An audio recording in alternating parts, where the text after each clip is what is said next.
Hi, everybody. My name is Robyn Morgan. I'm a student at Vic High. I'm not really here to represent anyone. I'm not part of any organization or anything like that, except maybe those of us who disagree with the future of our nation being, or the future of our race even, being determined by a few arrogant, sneaky, cold-blooded men. I mean, since, BC first signed on to the Dominion of Canada, we've had to struggle to have its voice heard all the way in Ottawa. With a North American Union, you can forget about that. We're gonna have no say in what happens to our land or our people or anything. And, well, let's see. The people there, I got some kids to come from Vic High there, convinced a few of them to come down and, do a little rounds around the city today. And they wouldn't come in here.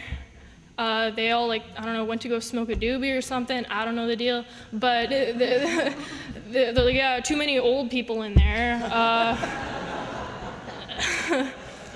And then what did one kid say? He's like, yeah, it doesn't really matter. It's all up to the voters now. Did he even not catch, what this is all about in the first place? I mean, definitely not representing him. Because it's not up to the voters. That's the deal. What was I gonna say next? The SPP thing, what a pile of crap that is. I mean, the partnership, it's just a business plan, really. They want to make a big highway from here to there, to extract all the raw materials from Canada, bring them down to Mexico where there's lots of cheap labor so they can process them, bring up to the States and turn a huge profit. But in order for that to go smoothly, they're gonna need to make sure they can keep the locals out of the way, because I know when I rape a continent of everything that ever made it alive, it's water, it's oil, it's trees, it's wildlife, it's identity, that people tend to get in the way, right?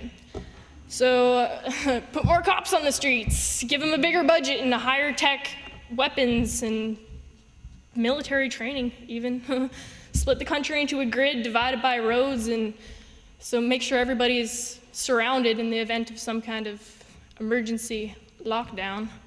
Give everyone a smart ID card that can track you in the real world and in the cyber world that they have entire control over.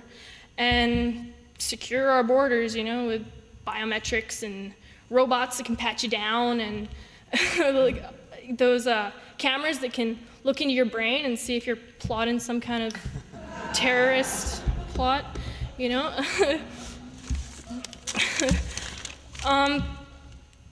And this Northcom thing I hear about, a North American army would be like the biggest, richest, most misguided army ever, and not to mention that they can operate here in Canada at the discretion of the U.S. administration, something like that. It's kind of, not a good idea, really. By prosperity, they mean that their cause will prosper and that manifest destiny will be fulfilled. That the east coast of North America was first colonized with the philosophy that it is destiny that one day all of America will be conquered and governed as United States. It would have happened in 1812 if Canada hadn't torched the White House, and it's gonna happen soon if we don't wake up, shake Canada by the collar, and it's okay to give a shit about this stuff, Apathy is a deadly disease. I saw those kids from the high school here, they like to march down the street with their signs, but they didn't want to come and sit in here. I mean, and half the people on the street, you hand them a flyer or something, they don't care, they don't want to read, they just want to keep on going in their lives. You know how people are, go to work, pay your taxes, buy an iPod, eat a McDonald's, I think was this Canadian Action Party flyer that was floating around a lot today. It says somewhere on it, what does it say? That this corporate plan actually originated after World War II with the establishment of the United Nations, the World Bank, the International Monetary Fund, and other financial instruments capable of introducing a one world government.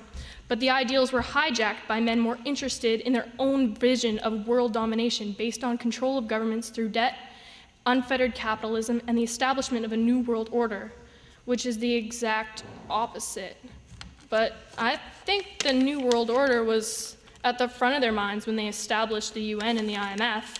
Now with years of practice of doing it in a sneaky, gradual way, they don't need some kind of like Nazi-style genocide to keep us under control. Well, I hope, anyway. This plan is multi-generational. They've been passing it down for a long time. And what we have to do to combat this is make our resistance multi-generational, pass down the awareness, make sure that it doesn't get forgotten. They've been delayed for this long. We should be able to keep it going, right? You bet.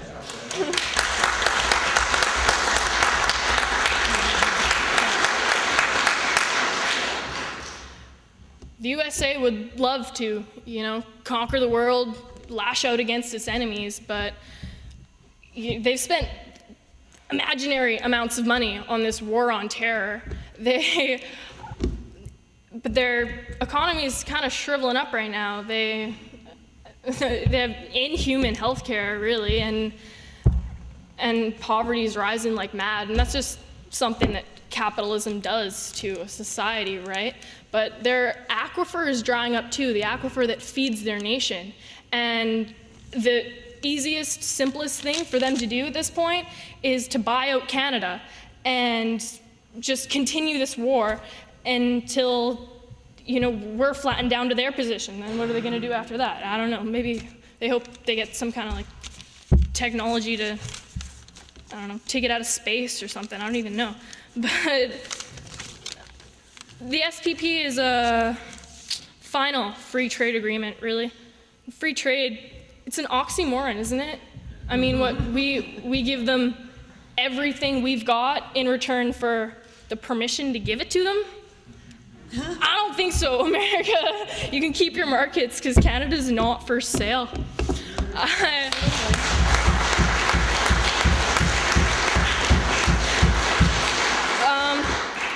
It was the month I was born, actually, that was the first time Mulrooney first deployed the Canadian Navy into the Persian Gulf.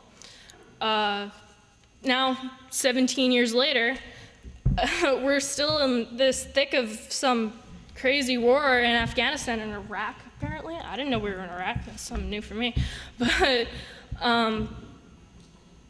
in the name of the North American Treaty Organization, we're fighting for something we don't even believe in. Just because what G-Dub said, well, if you're not for us, you're against us, and we don't want to go up against a country that has us surrounded already geographically and economically. But, NATO commits some pretty heinous crimes there in Afghanistan, using depleted uranium to murder, maim, and mutate babies and civilians. Yeah, we need to get out of Afghanistan, really, and untangle our economy. And untangle our economy from the US's and completely reestablish Canada as an independent and peaceful nation. That's what we need to do.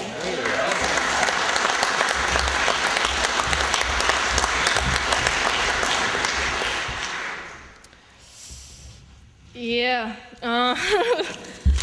we could sit around talking about Sir Harper up there on Parliament Hill all day, nothing in the world to worry about, and seeing how much further he can jam his fat little greedy finger up the swollen ass of corporate America, but it wouldn't really matter, would it? His eyes are blocked with greenbacks and his ears are on upside down. He doesn't hear what you say. What should we, all dress up as pirates and run a cardboard tank into the Parliament buildings? That might get the point across, right? Or we could just, try to educate North Americans about these secret plans for domination and try to inspire people to demand full disclosure of the SPP and all its implications for swallowing up Canada's freedoms and resources.